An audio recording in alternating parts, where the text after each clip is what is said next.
Bienvenidos una vez más al curso en cuanto a la hermenéutica y la homilética. En esta clase, su servidor le da la bienvenida y espera que tenga un cuaderno, una pluma, una computadora, algo con tener o poder tomar notas sobre lo que estaremos viendo en esta clase. Esta clase vamos a estar analizando 5 lenguajes bíblicos que existen y que nos van a ayudar a poder comprender o discernir o poder interpretar la sección que estemos estudiando o leyendo en ese momento. Así es de que quiero que tomemos en mente, en esta clase solamente vamos a ver 5, en las que vienen estaremos viendo algunas más por los textos que vamos a estar analizando. Vamos a entrar entonces a lo que es esta clase. Vamos a orar antes de iniciar la clase. Oremos. Bendito Dios y Padre Celestial, nos inclinamos delante de tu presencia. Te damos gracias, Señor, por tu bendita palabra.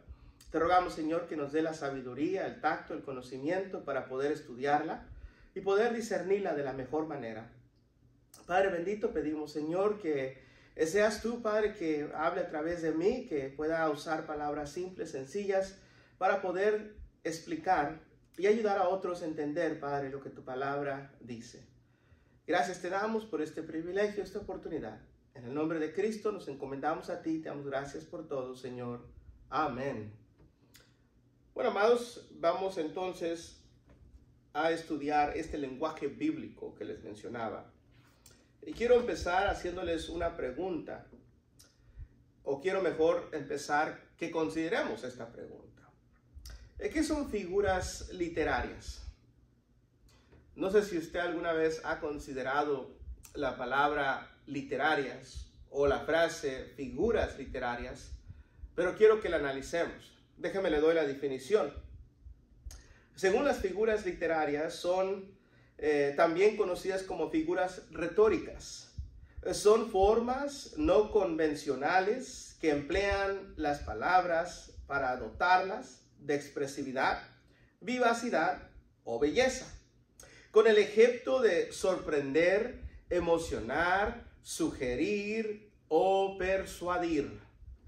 Note entonces que estas palabras van a ayudar o van a causar esto en el lector, en el estudiante de la palabra de nuestro Dios, ya sea que nos presenten lo bello en lo cual está hablando, el énfasis de aquella persona o aquella situación, la emoción que se está dando, la motivación por lo cual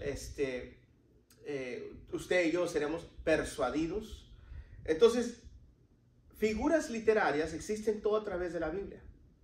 Y tenemos que saber identificarlas para cuando estemos estudiando dicha sección, podamos interpretar y entender por qué lo está diciendo o escribiendo el autor inspirado por Dios. Ahora, teniendo esto en mente, vamos a ver la primera. El primer lenguaje literario es la alegoría. Y note ahí, póngale usted la alegoría. Dentro de esto, la alegoría significa lo siguiente. Recuerde la definición. Consiste en una figura retórica que representa una idea figuradamente a través de formas humanas, animales o seres inanimados. Tenga esto en mente. Se podría describir que esto hace alusión a una metáfora. No que sea una metáfora, porque esto sería la alegoría algo más breve. Una definición más simple sería una representación en la que las cosas tienen un significado simbólico.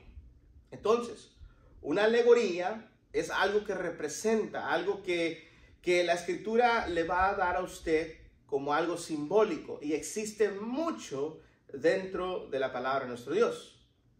Por ejemplo, el libro de Ezequiel, Daniel, el libro de Jeremías, el profeta Zacarías, el profeta Joel, y Apocalipsis, entre muchos más, tienen mucho simbolismo. Entonces, cuando usted estudia, usted tiene que saber si la alegoría se le está presentando. Note que aquí está una que podríamos notar rápidamente, está en la epístola a los Gálatas. El apóstol Pablo escribe lo siguiente, usando este ejemplo, Gálatas capítulo 4, versículo 21 en adelante. Y note el lenguaje simbólico, Gálatas capítulo 4, versículo 21 en adelante. Aquí algunas de las versiones, algunas de las Biblias ya tienen cierto encabezado. Por ejemplo, en la mía diría, ¿verdad? Sara y Agar, o la diferencia, o etcétera. En esta, que es la Reina Valera también, esta dice alegoría de Sara y Agar. Ya en el encabezado te está dejando saber que los que están llevando a cabo esta clase o este tipo de versión de la Biblia, ya te están diciendo que es una alegoría, algo simbólico, representativo. Y dice el versículo 21 en adelante, decidme, los que queréis estar bajo la ley, ¿no habéis oído la ley? Porque está escrito que Abraham tuvo dos hijos, uno de la esclava, el otro de la libre. Pero el de la esclava nació según la carne, más el de la libre por la promesa, lo cual es una alegoría, pues estas mujeres son los dos pactos. El uno proviene del monte Sinaí, el cual da hijos para esclavitud, este es Agar, porque Agar es el monte Sinaí en Arabia y corresponde a Jerusalén actual, pues esta, junto con sus hijos, está en esclavitud.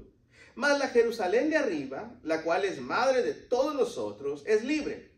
Porque escrito está, regocíjate, oh estéril, tú que no das a luz, prorrumpe en júbilo y clama, tú que no tienes dolores de parto, porque más son los hijos de la desolada que de la que tiene marido.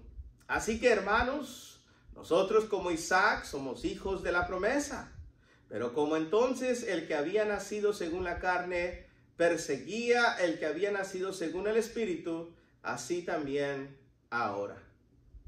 Quiero que piense y la respuesta se la da el mismo texto, la misma palabra de Dios nos deja saber en el versículo 24, cuando usa la palabra en esta versión alegoría, esto es el simbolismo de Sara y Agar.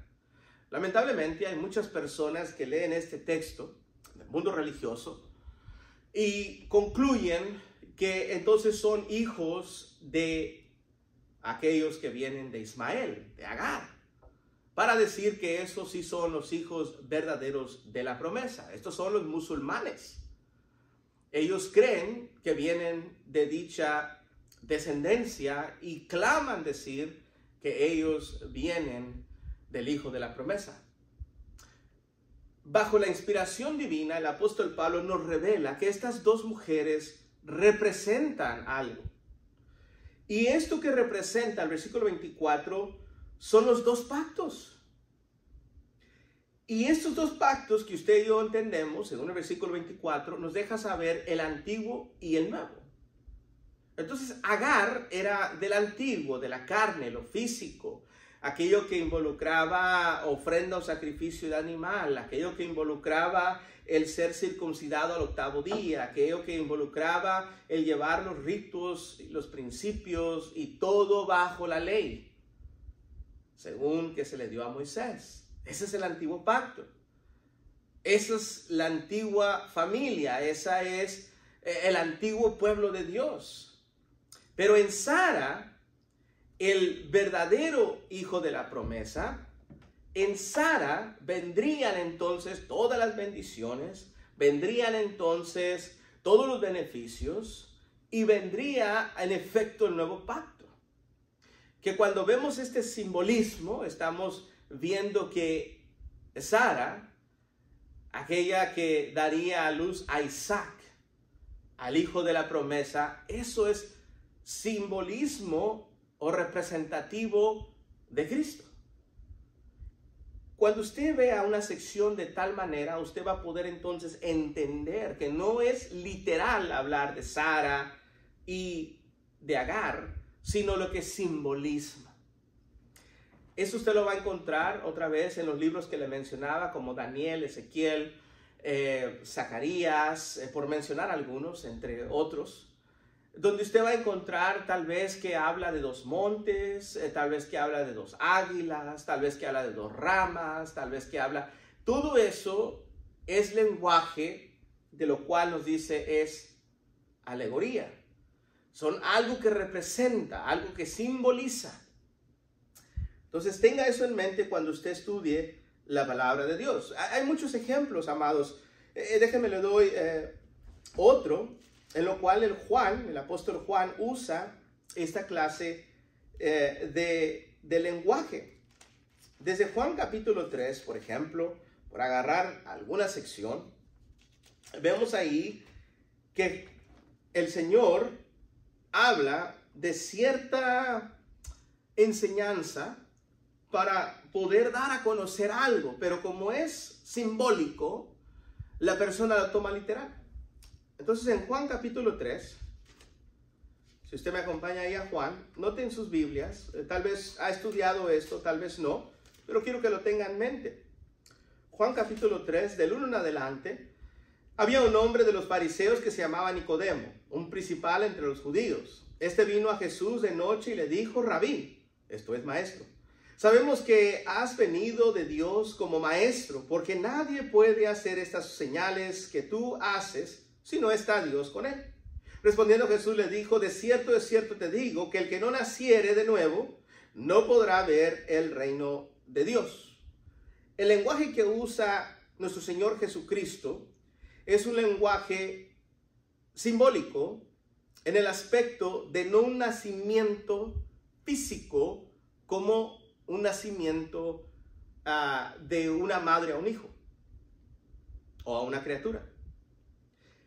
Entonces, cuando vemos esto, vemos que en el versículo 4 dice: Nicodemo le dijo: ¿cómo puede un hombre nacer siendo viejo?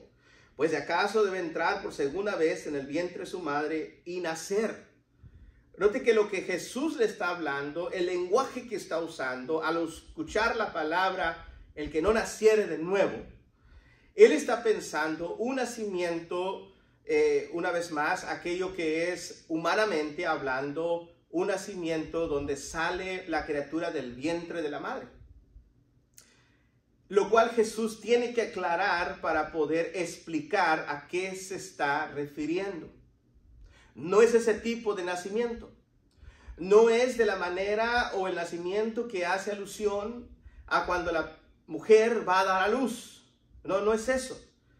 Dice el Señor en el versículo 5, de cierto te digo que el que no naciere, ya lo especifica, de agua y del Espíritu, no puede entrar en el reino de los cielos. Lo del lenguaje, una vez más, el lenguaje fue simbólico para poder comprenderlo, sin embargo, él lo tomó literal. Podríamos ver otro ejemplo. Juan usa mucho esto. Por ejemplo, el Señor Jesús, hablando con la mujer samaritana, empieza en el versículo 7 en adelante, y le dice lo siguiente: vino una mujer de Samaria a sacar agua, y Jesús le dijo: dame de beber. Pues sus discípulos habían ido a la ciudad a comprar de comer. La mujer samaritana le dijo: ¿cómo tú, siendo judío, me pides a mí de beber, que soy mujer samaritana? Porque judíos y samaritanos no se trataban entre sí. Respondiendo Jesús y le dijo, note ahora, si conocieres, el don de Dios, y quién es el que te dice, dame de beber, tú le pedirías a él que te diera agua viva.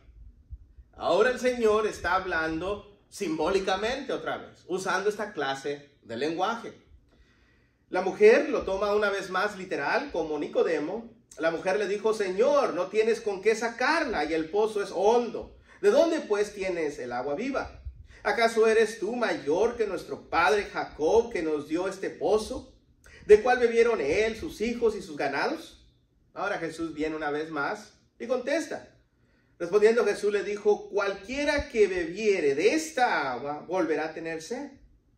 Mas el que bebiere del agua que yo le daré no tendrá sed jamás, sino que el agua que yo le daré será en él una fuente de agua que salte para vida eterna. Note que ahora, ya usando una expresión más clara, dice que esta agua, esta fuente va a resaltar de la persona para que ella comprenda. No es literal. Mira, el pozo allí, siempre que tomes esto tendrás sed. Eso es físico.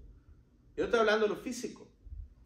Dice el versículo 15, la mujer le dijo, Señor, dame esa agua para que no tenga yo sed. Y la mujer, pensando una vez más físicamente, dice, ni venga aquí a sacarla.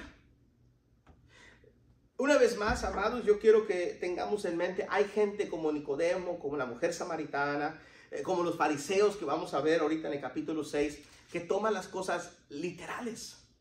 Y eso causa mucha confusión cuando está uno estudiando la palabra de Dios. Cuando estas personas escucharon el mensaje de Jesús, ellos pensaban en términos carnales y humanos, literales, físicos. Y Jesús hablaba simbólicamente. Es por eso que tenemos que saber conocer qué es lo que la Biblia nos enseña en dicha sección. Ahí le va otro ejemplo. Juan capítulo 6, vemos aquí en el versículo 30 en adelante, dice el Señor Jesucristo, no puedo yo hacer nada por mí mismo. Según oigo, así juzgo, y mi vida juicio es justo, porque no busco mi voluntad, sino la voluntad del que me envió, la del Padre. Si yo doy testimonio acerca de mí mismo, estoy leyendo en el capítulo 5, capítulo 6, versículo 30. Le dijeron entonces, ¿qué señal pues haces tú para que veamos y te creamos? ¿Qué obra haces? Nuestros padres comieron el maná en el desierto, como está escrito. Pan del cielo les dio a comer. Versículo 32. Y Jesús les dijo, de cierto os digo, no os dio Moisés el pan del cielo, mas mi Padre os da el verdadero pan del cielo. Ahora Jesús va a tomar ese ejemplo y va a usar una ilustración, un mensaje simbólico. Otra vez, versículo 33. Porque el pan de Dios es aquel que descendió del cielo y da vida al mundo. Le dijeron, Señor, danos siempre este pan. Querían el maná, el maná significa, ¿qué es esto? No sabían identificarlo. Ese maná, eso que descendía del cielo, eso que aparecía en las mañanas, eso que ellos tomaban y comían, ellos pensaban en esa clase de términos, pensaban tal vez por su pobreza, su necesidad física, que esto ya no les iba a faltar. Y pidieron, ¿verdad? Danos de ese pan, siempre. Jesús entonces contesta y les va a decir en el versículo 35. Jesús les dijo, yo soy el pan de vida. El que a mí viene nunca tendrá hambre, y el que en mí cree no tendrá sed jamás. Mas os he dicho que aunque me habéis visto, no creéis. Todo lo que el Padre me da vendrá a mí, y al que a mí viene no le echo fuera. Porque he descendido del cielo no para hacer mi voluntad, sino a la voluntad del que me envió. Y esta es la voluntad del Padre, el que me envió, que todo lo que me diere no pierda yo nada, sino que lo resucite en el día postrero. Y esta es la voluntad de aquel que me ha enviado, que todo aquel que ve al Hijo y cree en él tenga vida eterna, y yo lo resucitaré en el día postrero. Versículo 41, aquí viene la confusión una vez más de las personas, tales como vimos de Nicodemo, tales como vimos en la mujer samaritana, y tales como vamos a ver aquí. Versículo 41, murmuraron entonces de él los judíos, porque habían dicho, yo soy el pan que descendió del cielo. Y decían, ¿no es este Jesús, el hijo de José, cuyo padre y madre nosotros conocemos? ¿Cómo pues dice este, del cielo he descendido? Continúa el lenguaje. Y creo que estos ejemplos son suficientes para poder entender lo que es una alegoría. Aquello que nos ayuda a entender lenguaje simbólico. Hay muchos más, pero yo quiero que usted mire, por eso lo estamos leyendo, para que usted analice dónde es que Jesús usa un lenguaje simbólico y la gente lo toma literal. Segunda palabra que vamos a ver, segundo ejemplo, o segundo lenguaje, mejor dicho, es la apóstrofe. La apóstrofe, amados, ahí está la definición. Esta figura se utiliza cuando palabras son dirigidas a una persona ausente o muerta o un objeto sin vida. La apóstrofe se usa, amados, cuando alguien hace referencia a alguien ya fallecido, a alguien que no tiene vida o a una cosa, en este caso, ¿verdad?, que no vive. Déjele doy un ejemplo. Segundo libro de Samuel, capítulo 18. Segundo libro de Samuel, capítulo 18. Y vamos a ver el versículo 33. Aquí tenemos varios ejemplos, no vamos a poder leer todos. Segundo libro de Samuel, capítulo 18, versículo 33. Dice lo siguiente. Entonces el rey se turbó y subió a la sala de la puerta y lloró. Y yendo decía así: hijo mío Absalón, hijo mío, Absalón. ¿Quién me diera que muriera yo en lugar de ti? Absalón, hijo mío, hijo mío. Note la exclamación aquí, el lenguaje que está usando David. Él está apelando, está usando referencia a su hijo Absalón que ha fallecido. Esto se clasifica como un apóstrofe. Esta es esta clase de lenguaje. Segundo ejemplo. 1 Corintios 15, 57. Perdón, 15, 55. 1 Corintios 15 y versículo 55 dice lo siguiente. ¿Dónde está, oh muerte, tu aguijón? ¿Dónde, oh sepulcro, tu victoria? Aquí vemos que las preguntas que se están haciendo, que el apóstol Pablo está trayendo a la mente de los hermanos en Corinto, les está haciendo preguntas como si estuviera hablando directamente con la muerte o directamente con el sepulcro. Obviamente vemos que este no es el caso, sino que es un tipo de lenguaje que se encuentra en la Escritura que usted y yo tenemos que saber diferenciar y discernir. Apocalipsis 6 y versículo 16. Apocalipsis 6, 16. Note el ejemplo que nos dice aquí. Y decían a los montes y a las peñas: caed sobre nosotros y escondednos del rostro de aquel que está sentado sobre el trono y de la ira del Cordero.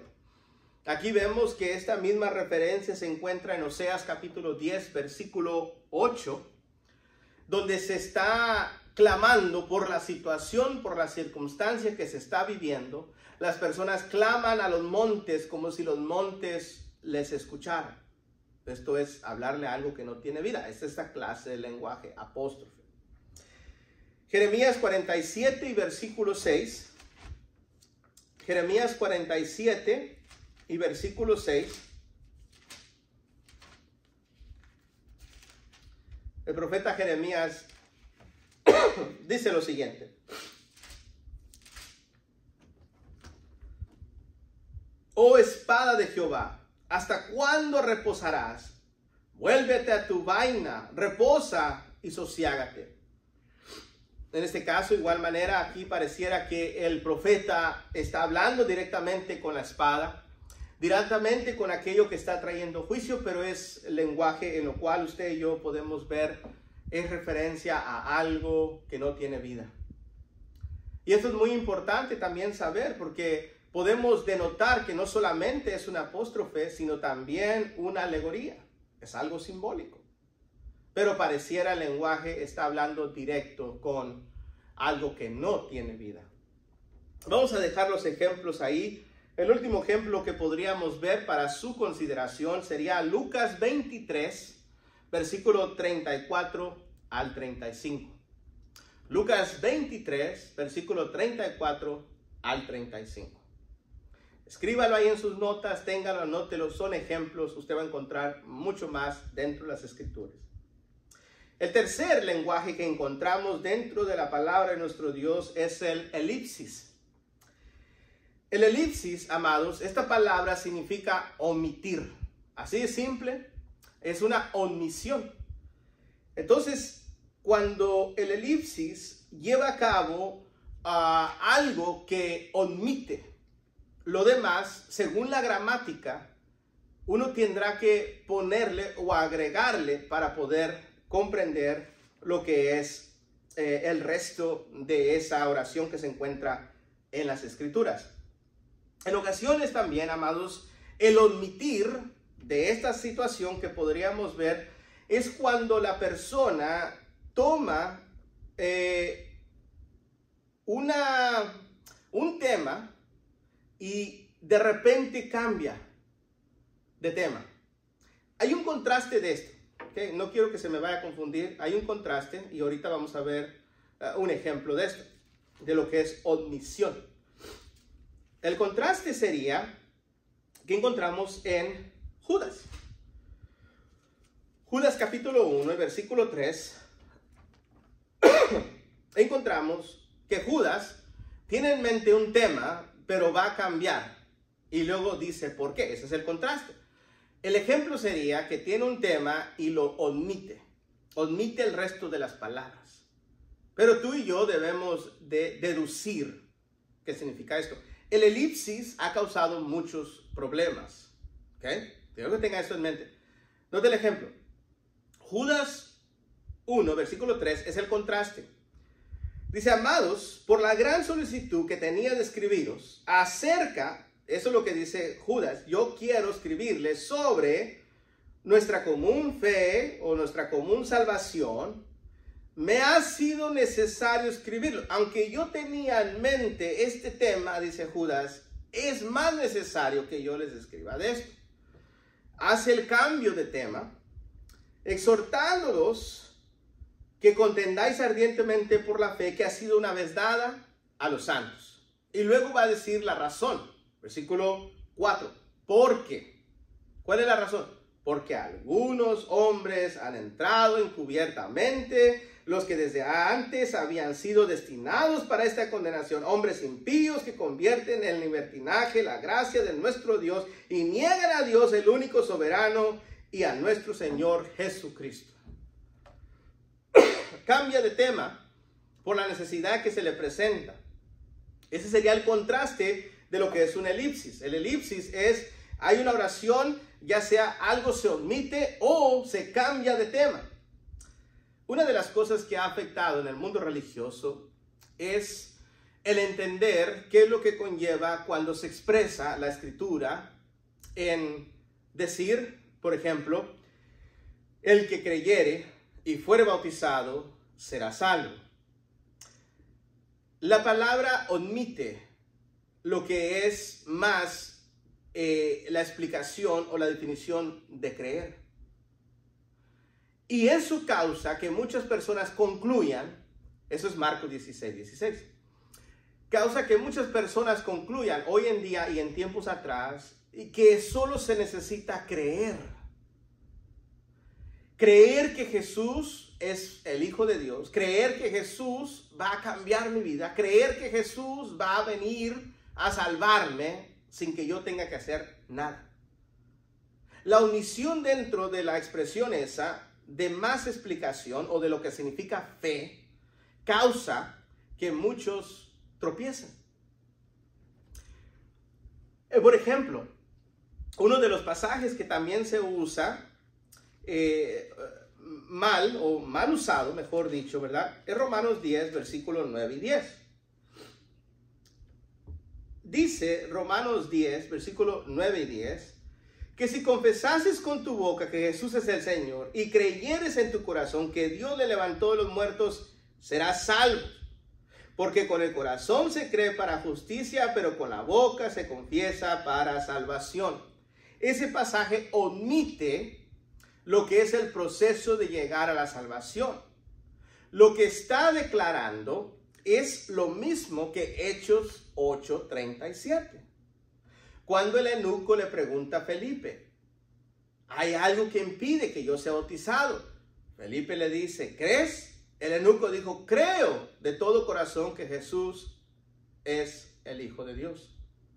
Al entender eso, no quiere decir que la persona se salvó. Lo que omite el texto es de que cuando estás confesando, estás dispuesto también a manifestarlo. Y la manifestación sí nos la da lo que es Hechos capítulo 8, versículo 37 en adelante. Cuando nos deja saber que Felipe y el eunuco descendieron al agua y Felipe le bautizó. Cuando la persona está dispuesta a confesarlo, no habrá duda en esa persona de seguir el proceso. Cuando la persona está dispuesta a creer en Jesús, no habrá duda que la persona estará dispuesta a llevar el proceso. Cuando realmente ha creído o ha confesado y lo ha declarado. Hay omisiones dentro de ciertas expresiones como esta, por el hecho de que si usted regresa al capítulo 6, versículos 3 y 4, usted va a ver que Pablo ya trató sobre la salvación, diciendo, ¿o no sabéis que todos los que hemos sido bautizados en Cristo Jesús hemos sido bautizados en su muerte? Porque somos sepultados juntamente con él para muerte por el bautismo, a fin de que como Cristo resucitó de los muertos por la gloria del Padre, así también nosotros andemos en vida nueva. ¿Por qué? ¿Por qué es que esto sucede? ¿Por qué es que esto pasa? Porque nos deja saber el versículo 17 del mismo contexto de Romanos 6, pero gracias a Dios que aunque erais esclavos del pecado, habéis obedecido de corazón aquella forma de doctrina o enseñanza a la cual fuisteis entregados. ¿Cuál es esa forma de doctrina o enseñanza?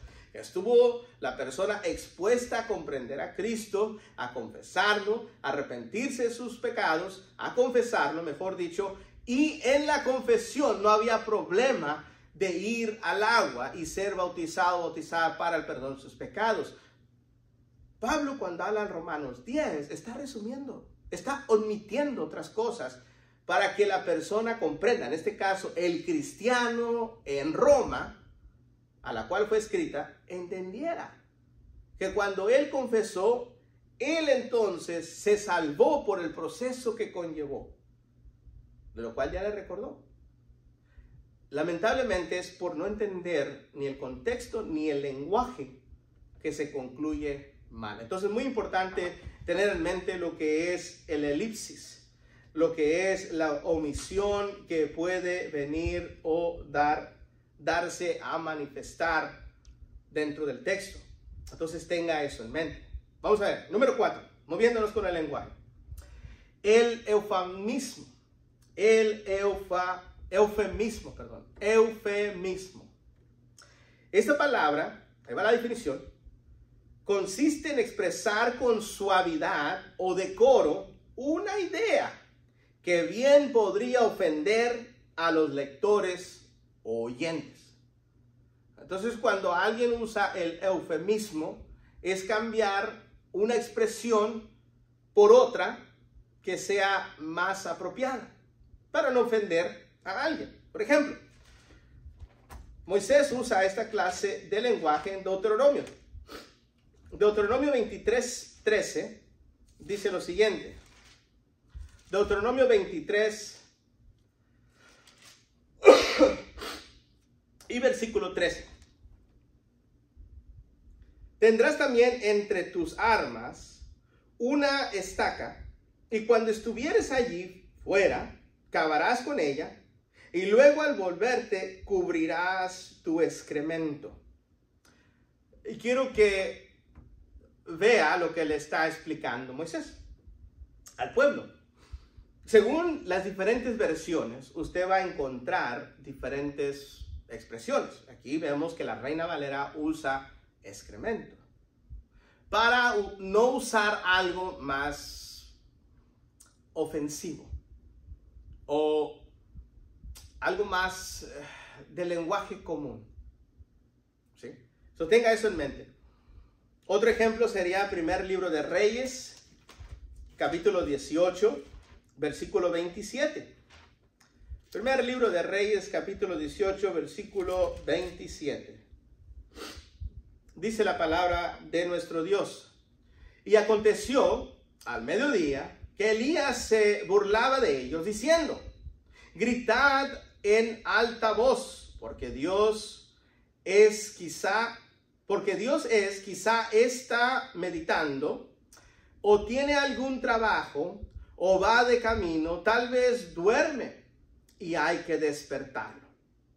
Entonces, note la expresión de primer libro de Reyes 18 y versículo 27. Aquí vemos que en el mediodía vemos que él usa expresión, dice está meditando, en vez de decir está dormido. Según las versiones van a cambiar bajo la expresión. Algunas van a usar términos más, no sofisticados, pero más contacto para expresar la idea. Y es por eso que usted encuentra esa clase de lenguaje dentro de la Biblia. Vamos a ver otro ejemplo. Otro ejemplo sería Génesis 49:4. Génesis 49 y versículo 4. Dice la palabra de nuestro Dios: impetuoso como las aguas, no serás el principal, por cuanto subiste al lecho de tu padre, entonces te embeleciste subiendo a mi estrado. Aquí vemos que lo que la Reina Valera está explicando dentro de esa sección está hablando de Rubén, de cómo él fue el primogénito y se subió al lecho de su padre. Según las otras versiones van a usar algunas un lenguaje más común, que la Reina Valera usa un lenguaje de lecho como cama de tu padre. No está hablando que uno como tiene su cama y su hijo va y se sube y se acuesta con papá y mamá. No está hablando de esto. Está hablando de tener intimidad con la mujer de su padre. Y ese es el lenguaje más simple, que no ofenda. Por ejemplo, Génesis 19, cuando habla de Sodoma y Gomorra, dice que estos hombres le tocan la puerta y le dicen a Lot: queremos conocerles. La Reina Valera. La palabra conocerles no quiere decir tocando la puerta: hola, mi nombre es Rogelio Medina, ¿cómo está? Me gustaría saber más de usted. No es esa clase de conocimiento. Conocerles allí, según otras versiones van a usar, querían conocerles sexualmente, íntimamente, querían tener relaciones sexuales con ellos. Entonces es lenguaje que se usa y eso se considera eufemismo, porque está buscando algo más simple, algo más sencillo. Por ejemplo, también Adán y Eva. Dice en Génesis 4, versículo 1, que Adán conoció a su mujer. No es de conocerla, igualmente el ejemplo que vimos de Génesis 19, sino conocerla íntimamente. Y ella concibió y dio hijos. Entonces, tenga eso en mente cuando eso sucede y se usan diferentes expresiones. Si le está presentando algo con más respeto, es porque es el eufemismo que se usó. ¿Okay? Último ejemplo. Lenguaje en la Biblia que se encuentra es las fábulas o la fábula. La fábula, ahí va la definición, consiste en un relato o composición literaria en prosa o en verso que proporciona una enseñanza o un consejo moral. Algunos pueden usar esto o le atribuyen esta clase de fábula a algo que trae una lección moral, ya sea una moraleja.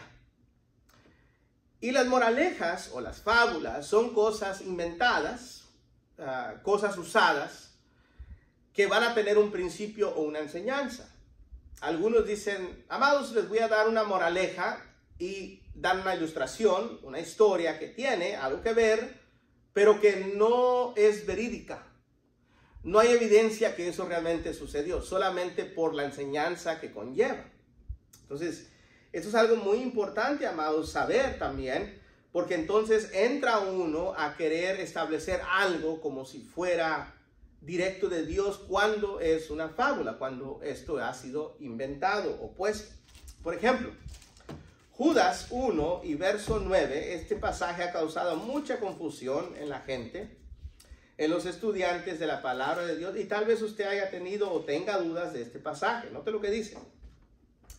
El pasaje dice, Judas 1:9, pero cuando el arcángel Miguel contendía con el diablo, disputando con él por el cuerpo de Moisés, no se atrevió a proferir juicio de maldición contra él, sino que dijo, el Señor te reprenda. Esta es una fábula. Esto no es algo verídico. Esto viene de un libro pseudógrafo considerado, quiere decir dudoso, que se le ponía el nombre del autor, pero el autor realmente no lo escribió. Le daban crédito a alguien por unas historias o cuentos que realmente no se podían comprobar. Esto es una escritura muy antigua que en el tiempo de Judas estaba circulando. Cuando Judas usa esta ilustración del verso 9, según el arcángel Miguel contendiendo con el diablo, quiere decir, teniendo una discusión del cuerpo de Moisés, porque eso es lo que el judío disputaba. Si Moisés no entró a la tierra prometida, según ellos especularon que por su pecado el diablo se lo había llevado. Y estaban disputando sobre esto. Judas trae esta ilustración para aplicar una aplicación en el versículo 10. Dejan saber por qué.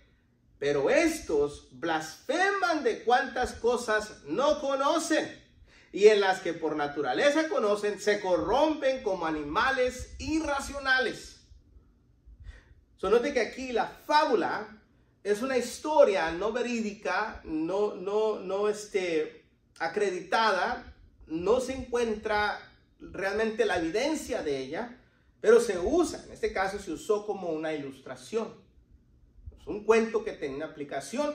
Si el arcángel, que era digno de poder haber condenado a Satanás, y Satanás era digno de ser condenado, si el arcángel se abstuvo, es la ilustración, cuánto más uno que no llega ni a los pies ni a los talones de un arcángel, por decirlo así, se debe de contener. Esa es la ilustración, ese es el mensaje de él. No le está dando veracidad a este acontecimiento. Lo está explicando porque ellos ya lo conocían. Pero una fábula. Otro ejemplo, hay varios de esto de fábulas. Encontramos, por ejemplo, cuando Pablo habla a Tito, por ejemplo, en Tito capítulo 1, versículo 14, le dice Pablo a Tito, no atendiendo a fábulas judaicas. Esto quiere decir, no atiendas a las historias, a los cuentos de los judíos que se los inventan. No atiendas a él, no le des importancia, no le des el tiempo, te va a quitar el enfoque de lo que tienes que hacer. Entonces le dice, no atendiendo a fábulas judaicas ni a mandamientos de hombre que se apartan de la verdad. Esa expresión, mandamientos de hombre, si usted se acuerda, el Señor Jesús enfrentó esto. Cuando aquellos ancianos le dejaban saber, aquellos hombres según religiosos y líderes, le dejaban a Jesús, le culpaban que no se lavaron las manos. Y que ahora ellos eran impuros por haber querido tomar algo sin lavarse las manos. Jesús va y les explica que el principio no es lo que entra lo que contamina al hombre, sino lo que sale. Y Jesús les acusa precisamente eso. Dice, ustedes quieren poner mandamientos de hombre en vez de la enseñanza de Dios. Cuando usted y yo vemos esa situación, nos damos cuenta que son en referencia a fábulas. Son cosas que los judíos se fueron inventando a través del tiempo. El Talmud es un libro histórico de los judíos. Ellos mismos fueron escribiendo y agregando ciertas cosas que no se pueden comprobar, no están en la escritura, porque no eran necesarias. El detalle fue que ellos empezaron a aplicar estas cosas como si fueran mandamientos, y esto es lo que Pablo le dice a Tito. Se lo dice a Timoteo en varias ocasiones.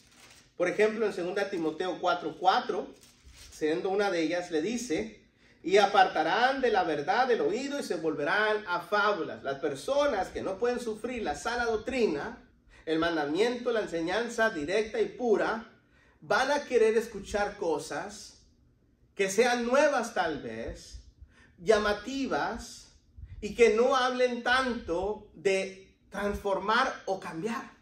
Lamentablemente esto abunda hoy en día. Cuando vemos esto, amados, cuando podemos analizar y decir que atienden a estas fábulas, que se buscan a personas que le hablen de tal manera, nos vamos a dar cuenta que no quieren realmente algo que les toque el corazón. La palabra de Dios te va a tocar, no importa quién seas, la edad que tengas, los años que conozcas o digas conocer a Cristo. La palabra de Dios te va a tocar en donde tú estás fallando. Y debe de causar que tú te persuadas, motives, ya sea arrepentirte y modificar eso en tu vida, o animarte y seguir adelante confiando en el Señor. Entonces, tenga eso en mente. De igual manera, 1 Timoteo, capítulo 4, versículo 7, por ejemplo. 1 Timoteo 4, 7. Dice: desecha las fábulas profanas y de viejas, ejercítate para la piedad. Dice: desecha, quita aquello, no permitas que eso te afecte, estas historias antiguas. 1 Timoteo capítulo 1, versículo 4. ¿Cómo te rogué que te quedases en Éfeso cuando fui a Macedonia para que mandases a algunos que no enseñen diferente doctrina, ni presten atención, verso 4, a fábulas y genealogías interminables que acarrean disputas, más bien que edificación de Dios que es por fe? Así te encargo ahora. Las fábulas, los mitos, las cosas inventadas que la gente a veces trae o saca o quiere desafiarle con esas clases de historias, cosas que no tienen nada que ver, que son cuestiones solamente necias. Por ejemplo, ciertas personas dicen Adán tuvo ombligo. Otras personas dicen ¿de dónde agarró la esposa Caín? O otras personas van a aludir, no sé, a otras preguntas que no son ni necesarias, ni importantes, ni explicadas en la Escritura. Y cuando no están explicadas, o ya sea por explícitamente, implícitamente, o por ejemplo, nada de eso realmente cuenta. Deuteronomio 29, Moisés nos deja saber que las cosas secretas le pertenecen a Dios, pero las cosas reveladas, esas sí son para usted, para mí, para nuestros hijos, para que las pongamos por obra, para que las obedezcamos. Entonces, cuando vemos todos estos ejemplos y nos damos cuenta de cómo Dios quiere que usted y yo no atendamos a fábulas, que no nos dejemos llevar por lo que se dice en el mundo, sino que mantengamos el enfoque por lo cual Dios nos llamó, a hablar de Cristo. Todo lo demás sale sobrando. Última referencia sería 2 de Pedro capítulo 1, versículo 16. 2 de Pedro 1, 16 dice: porque no os hemos dado a conocer el poder y la venida de nuestro Señor Jesucristo siguiendo fábulas artificiosas, sino como habiendo visto con nuestros propios ojos su majestad. Dice, lo que estamos hablando de Jesús No es un mito, no es algo inventado, no es una fábula, es algo que pudimos testificar. En Hechos capítulo 4, cuando Pedro y Juan primera vez fueron arrestados, Pedro contesta y dice, juzguen por vosotros, pero vosotros no podemos callar de hablar de lo que hemos visto y oído. Entonces es muy importante, amados, que entendamos el lenguaje que se encuentra en la Biblia. Solamente vimos 5. Hay más que vamos a analizar. Estos van a continuar en los siguientes videos. Muchas gracias por su atención. Espero que estos 5 lenguajes que hemos visto le ayude a usted y vamos a continuar con varios más.